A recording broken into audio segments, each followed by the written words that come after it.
Doncs el Xavier Brodessal ha arribat molt puntual a Catalunya Ràdio. Ha estat fent exercici de bon matí, Ha estat caminant davant de la ràdio, ha fet com unes 35 o 40 voltes mentre anava parlant pel telèfon, suposo que era per anar escalfant i entrar ja a punt. El mòbil no l'ha deixat, tota l'estona el tenia a la mà. A banda d'això ha demanat una Coca-Cola, ha anat a fer un pipí i ha agafat un diari gratuït, un d'aquests que corria per la casa.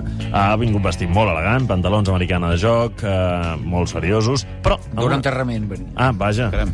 Doncs jo anava a dir que la corbata li donava molt de color, la cosa, Deixa'm que et digui que la corbata té molt de color. Que encara són bé. El Sí, nostre amic sí, Enric sí. Lucena ja té un tall per demà a Can Fuentes, Home, no és que És no el passa clàssic res. xof, aquest, No, per què? No. Home, però si venia elegant, però porta una corbata que dona color.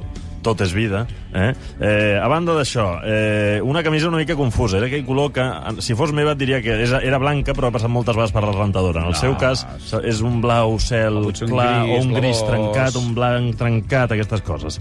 A banda d'això, també de complements, porta un rellotge molt elegant, un Tag-Heuer, unes ulleres d'aquestes per llegir vermelles i un bolígraf clàssic, amb una mica de neu al tap. I també un paperet, ha agafat un paper ràpidament per si havia de prendre notes, que no n'ha pres cap, les feia jo.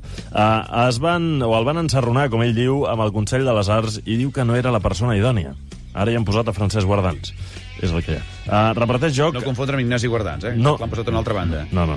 Reparteix joc amb la mirada, cosa que fa molt difícil escriure tot el que anava explicant, perquè com no parava de mirar i li segueixes la conversa bé, m'ho anava complicant. Jo crec que ell ha vist que jo havia d'escriure i diu, espera't, que li complicarem una mica. El govern subvenciona mitjans públics i privats, diu, per alimentar l'ego i veure's plasmats als papers. Aquest seria una mica el resum. Quan el van cridar a Can Pujol, ell ja els va dir que no era de la seva idea, però després, i tot i que va començar bé, va preferir tancar la porta. Amb el tripartit va passar una cosa similar, tot i que amb prou feines hi va començar. No va, en aquest cas, va tancar la porta, però ho va fer un cop més des de fora. Diu que suaument, tant com va poder. Ha dinat amb José María Aznar, però, diu, això va ser abans que la cabra s'enfilés a la muntanya.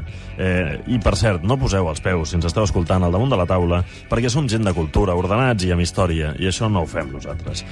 Gràcies a Cirano de Bergerac, Maricel i fins i tot a Joel Joan, té ara un coixinet que li proporciona aquesta capacitat de punxar quan toca als polítics i que no passi res. Ha fet molta ràdio i, de fet, li va prendre la cadira al mestre Puyal. Això ho hem sabut quan ens ha explicat que va fer el programa Català per tothom. És evident que des d'aquell moment el mestre va decidir fer un programa de futbol. I, per últim, aviat acabarà el seu llibre, que va començar fa 24 anys. Aviat no ha dit pas. Posem 20 o 24 més, però arribarà, no patiu.